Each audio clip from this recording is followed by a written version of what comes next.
GHMC ఎన్నికలపై BJP focus చేసింది. BJP chief Ramachandra Rao అధ్యక్షతన కీలక సమావేశం నిర్వహించారు. ఈ సమావేశానికి కేంద్ర మంత్రి కిషన్ రెడ్డి, ఎంపీ రఘునందన్ రావు, ఎమ్మెల్సీలు అంజిరెడ్డి హాజరయ్యారు.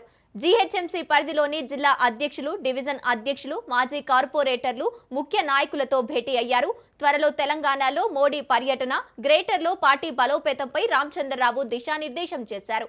గ్రౌండ్ లెవెల్లో కార్యాచరణపై చర్చించారు. రాబోయే గ్రేటర్ ఎన్నికలపై వ్యూహాత్మక సూచనలు చేశారు. బూత్ స్థాయి వరకు పార్టీలో బలోపేతం చేయాలని పిలుపునిచ్చారు. గ్రేటర్లోని ప్రజా సమస్యలపై మరింత చురుకుగా పనిచేయాలని నేతలకు రామచంద్రరావు ఆదేశించారు. కార్యకర్తలు, నేతలతో సమన్వయంతో పార్టీ బలోపేతంపై దృష్టి పెట్టాలని సూచించారు. 3 కార్పొరేషన్ల మేయర్ పీఠాలో గెలుపే లక్ష్యంగా పనిచేయాలని రామచంద్రరావు దిశానిర్దేశం చేశారు.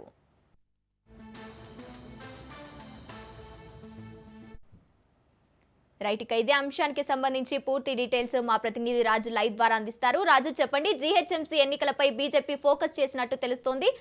రామచంద్రరావు ఏ సూచనలు చేశారు? ఎస్ గంగోత్రి, జిహెచ్ఎంసీ ఎన్నికలకు సంబంధించి బీజేపీ వ్యూహాత్మకంగా ముందుకు వెళ్లాలని చెప్పి నిర్ణయం తీసుకుంది. దీనికి సంబంధించి ఇప్పటికే ఒకవైపు పార్టీ రాష్ట్ర కార్యాలయంలో గతంలోనే ఇప్పటికే 1-2 మీటింగ్లు కూడా పూర్తి చేసినటువంటి బీజేపీ రాష్ట్ర నాయకత్వం తాజాగా సికింద్రాబాద్లోని క్లాసిక్ గార్డెన్లో ఒక సమావేశాన్ని నిర్వహించడం జరిగింది. ప్రస్తుతం సమావేశం కొనసాగుతూ ఉంది. ఆ సమావేశానికి జిహెచ్ఎంసీ పరిధిలో ఉన్నటువంటి 9 జిల్లాలకు చెందినటువంటి జిల్లాల అధ్యక్షులు, అదేవిధంగా జిహెచ్ఎంసీ డివిజన్ అధ్యక్షులు, అదేవిధంగా మాజీ కార్పొరేటర్లు వీళ్ళందరూ కూడా ఈ సమావేశానికి హాజరు కావడం జరిగింది. వీరితో పాటు ఎంపీ రఘునందన్ రావు, అదేవిధంగా కేంద్ర మంత్రి కిషన్ రెడ్డి, ఎమ్మెల్సీ అంజిరెడ్డితో పాటు పార్టీ జనరల్ సెక్రటరీలు కూడా ఈ సమావేశానికి హాజరు కావడం జరిగింది. పార్టీ రాష్ట్ర అధ్యక్షుడు రామచంద్రరావు అధ్యక్షతన ఈ సమావేశం కొనసాగుతూ ఉంది. ప్రధానంగా జిహెచ్ఎంసీలో ఏ విధంగా ముందుకు వెళ్ళాలి, బీజేపీ ఈ యొక్క 3 ఏవైతే కార్పొరేషన్లు ఉన్నాయో ఈ 3 కార్పొరేషన్లను కూడా ఈ మేయర్ పీఠాలను కైవసం చేసుకునే దిశగా కూడా బీజేపీ ముందుకు వెళ్ళాలన్న అంశంపై కూడా ఈ సమావేశంలో సుదీర్ఘంగా చర్చిస్తున్నట్టుగా కూడా తెలుస్తోంది. అదేవిధంగా ప్రధానమంత్రి నరేంద్ర మోడీ ఏదైతే తెలంగాణ పర్యటన ఉందో ఏప్రిల్ 2వ వారంలో ఉండే అవకాశం కనిపిస్తూ ఉంది. దీనికి సంబంధించి 1-2 రోజుల్లో ఆయన పర్యటించే తేదీ కూడా ఖరారు కాబోతా ఉంది. దీనికి సంబంధించి ఏర్పాట్లకు సంబంధించి కూడా పరేడ్ గ్రౌండ్లో భారీ బహిరంగ సభ నిర్వహణకు కూడా ఏర్పాట్లు చేయాలని చెప్పి కూడా ఇప్పటికే రాష్ట్ర నాయకత్వం కూడా దీనికి సంబంధించి చర్యలు ప్రారంభించింది.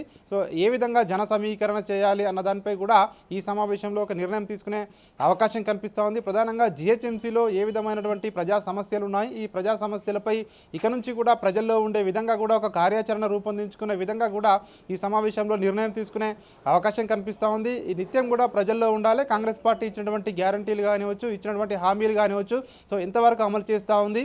అదేవిధంగా హైదరాబాద్కు సంబంధించి బడ్జెట్లో కూడా ₹1 కూడా కేటాయించకపోవడం కానివచ్చు, హైదరాబాద్ నగరాభివృద్ధికి సంబంధించి కేంద్రం నుంచి వచ్చే నిధులే సో గత్యంతరం అయ్యాయి. రాష్ట్ర ప్రభుత్వం హైదరాబాద్ నగరాన్ని పట్టించుకోవడం లేదన్నటువంటి అంశాన్ని కూడా ప్రజల్లోకి తీసుకెళ్లే విధంగా కూడా ఈ సమావేశంలో నిర్ణయం తీసుకునే అవకాశం మనకు కనిపిస్తూ ఉంది.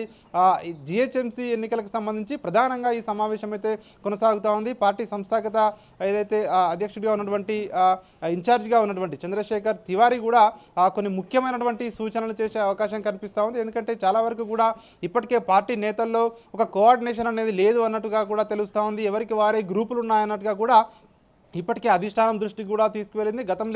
గతంలోనే ఒకసారి ప్రధానమంత్రి నరేంద్ర మోడీ ప్రత్యేకంగా రాష్ట్ర నాయకులతో ఢిల్లీలో కూడా సమావేశం నిర్వహించడం జరిగింది. అందరూ కూడా కలిసికట్టుగా ముందుకు వెళ్ళాలి అన్నటువంటి ఒక అభిప్రాయానికి వచ్చినట్టుగా కూడా గతంలోనే తెలిసింది. అయినప్పటికీ కూడా పార్టీలో ఇంకా ఇటు ఎంపీలు ఇటు ఎమ్మెల్యేల మధ్య సయోధ్య లేదు అని చెప్పేసి కూడా తరచూ కూడా మనం వింటా ఉన్నాము.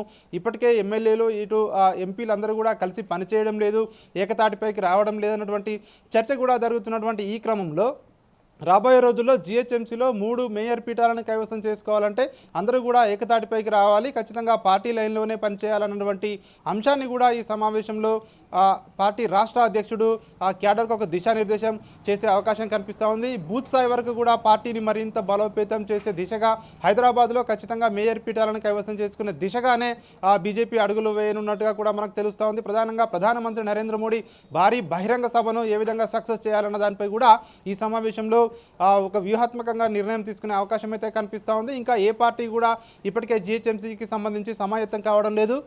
బీజేపీ ముందుగా సమాయత్తం అవుతున్నటువంటి అంశాన్ని క్యాడర్కు తీసుకువెళ్ళి అదేవిధంగా ప్రజల్లో ఉండి నిత్యం కూడా ప్రజా సమస్యలను వెలుగులోకి తీసుకొచ్చి ప్రభుత్వంపై పోరాటం చేయాలన్నటువంటి అంశాన్ని కూడా ఈ సమావేశంలో క్యాడర్కు రాష్ట్ర అధ్యక్షుడు దిశానిర్దేశం చేసే అవకాశం కనిపిస్తూ ఉంది. Right, thank you Raju.